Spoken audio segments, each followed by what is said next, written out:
नमस्कार मित्रांनो, मी प्रदीप तारमाळे आपणा सर्वांचे एका नवीन व्हिडिओमध्ये स्वागत करतोय। मित्रांनो, डिजिटल इंडिया अंतर्गत अनेक गोष्टींचे डिजिटल स्वरूप या ठिकाणी तयार केले जाते। डिजिटलायझेशन हे संपूर्ण प्रक्रिया पार होते आणि यामध्ये रेशन कार्डचा देखील समावेश आपल्याला पाहायला मिळतोय। अनेक बांधवांनी ई रेशन कार्ड प्राप्त देखील केलेले आहेत। आपण कशाप्रकारे ई रेशन कार्ड प्राप्त करू शकता, कारण की काही दिवसांमध्ये ना आपल्याला जे आपले फिजिकल रेशन कार्ड आहेत ते बंद झालेले पाहायला मिळणार आहेत। त्यामुळे ई रेशन कार्ड कशाप्रकारे प्राप्त करायचं हे ते समजून घेतोय। चॅनेल लगेचच सबस्क्राईब करा।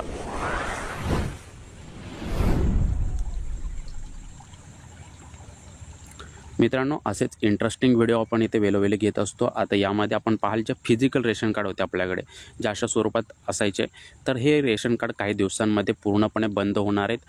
ई रेशन कार्डची प्रोसेस सुरू झालेली आहे। अशा प्रकारचं ई रेशन कार्ड या ठिकाणी असणारे आपले आधार कार्ड कसं असतं त्या टाईपचं हे रेशन कार्ड आपल्याला प्राप्त होणार आहे। आपण अगदी सहज हे रेशन कार्ड प्राप्त करू शकता। पहिल्या पेजेसच्या फ्रंट साईडला आपली संपूर्ण डिटेल्स असतील आणि बॅक साईडला आपले जेवढे मेंबर असतील ते मेंबर्सची माहिती असणार आहे। तर कशाप्रकारे डाउनलोड करायचं, प्राप्त करायचं इथे समजून घेतोय। या ठिकाणी आपल्याला पाहायला मिळते मेरा रेशन या वेब पोर्टलवर यायचं आहे किंवा ॲप्लिकेशनवर यायचं आहे। येथे आल्यानंतर आपला आधार नंबर या रकान्यात टाकायचा आहे। आधार नंबर टाकल्यानंतर जे काही कॅप्चा असेल XYZ ते टाकून लॉग इन विथ OTP या ऑप्शनवर क्लिक करायचं आहे। आपल्याकडे आधारसोबत मोबाईल नंबर लिंक असणे आवश्यक आहे। ठीक आहे, OTP आपल्याला सेंड केला जाईल रजिस्टर मोबाईल नंबरवरती। ते मोबाईल नंबरवरती जे OTP आलं आहे ते OTP या ठिकाणी आपल्याला अशा प्रकारचा मेसेज येईल। पॉपअप मेसेजमधून ते OTP या ठिकाणी इकडे एंटर करायचे। OTP एंटर करणार आहात। OTP एंटर केल्यानंतर इथे व्हेरीफाय ऑप्शनवर क्लिक करायचे। व्हेरीफाय ऑप्शनवर क्लिक केल्यानंतर आपले OTP व्हेरिफिकेशन कंप्लीट होईल। त्यानंतर क्रिएट एमपिन हे ऑप्शन पाहायला मिळते।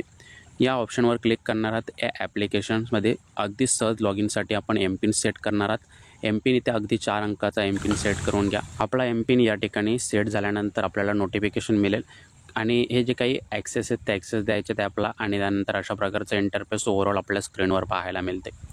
येथे आल्यानंतर काय करणार आहेत, आपले जे काही डिटेल्स असतील बेसिक इंटरफेसवरती पाहायला मिळते। जसं की आपलं कोणतं स्टेट आहे, डिस्ट्रिक्ट कोणते आहे, स्कीम कोणती आहे, म्हणजे आपल्याकडे कोणतं रेशन कार्ड आहे त्याचा ration card number, FS number असेल आपला। त्यानंतर आपली मंथ कोणता आहे, ऑलोकेशनचा मंथ असेल, ऑलोकेशन इयर असेल, मेंबर काउंट आपले किती मेंबर्स येथे आहेत आणि आपल्याला किती धान्य मिळते, हे सर्व डिटेल्स या ठिकाणी दाखवले जाईल।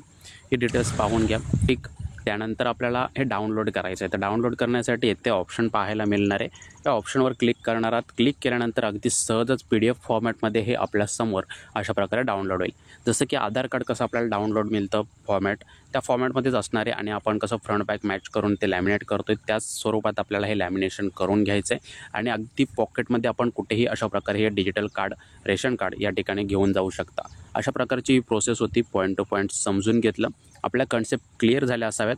काही डाऊट असतील तर विचारा आणि उर्वरित बांधव वर्ग आहेत त्यांच्यापर्यंत व्हिडिओ जास्तीत जास्त पोहोचवा, जेणेकरून त्यांना देखील हे ई रेशन कार्ड कशाप्रकारे डाउनलोड करायचं हे समजून येईल। भेटूयात पुढे। जय हिंद, धन्यवाद।